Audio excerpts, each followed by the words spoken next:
বাংলাদেশে সর্বস্তরে সরকারি বেসরকারি সবখানে দুর্নীতি একটি মহামারী আকার ধারণ করেছে বলে মন্তব্য করেছেন স্বাস্থ্য ও পরিবার কল্যাণ মন্ত্রণালয়ের প্রতিমন্ত্রী ডক্টর এম.এ. মুহিত।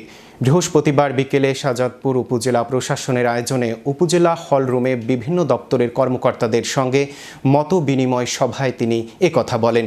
তিনি আরও বলেন, গত 17 বছরে দুর্নীতি সর্বস্তরে বিস্তার লাভ করেছে এবং আমরা অনেক ক্ষেত্রেই তা মানসিকভাবে মেনে নিয়েছি। তিনি জানান, প্রধানমন্ত্রী তারেক রহমান দুর্নীতির বিরুদ্ধে কঠোর অবস্থান নিয়েছেন এবং কোনো অবস্থাতেই দুর্নীতি বরদাস্ত করা হবে না। আইনশৃঙ্খলা পরিস্থিতির প্রসঙ্গ তুলে তিনি বলেন, অস্থিতিশীলতা সৃষ্টির অপচেষ্টা কঠোর হাতে দমন করা হবে এবং দেশে স্থিতিশীলতা ফিরিয়ে আনা হবে।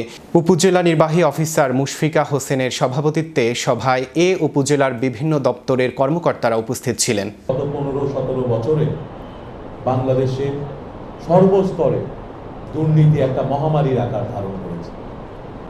এমন কোনো স্তর নাই, এমন কোনো প্রতিষ্ঠান নাই, শুধু সরকারি না, এমনকি বেসরকারি প্রতিষ্ঠান, প্রতিটি জায়গায় আমরা মানসিকভাবে এক ধরনের দুর্নীতিকে মেনে নিয়েছি। জনাব তারেক রহমান সাহেব পরিষ্কারভাবে বার্তা দিয়েছেন, এবারের বিএনপির সরকার, তারেক রহমান সাহেবের সরকার কোনো পর্যায়ে কোনো রকম দুর্নীতিকে প্রশ্রয় দেবে না।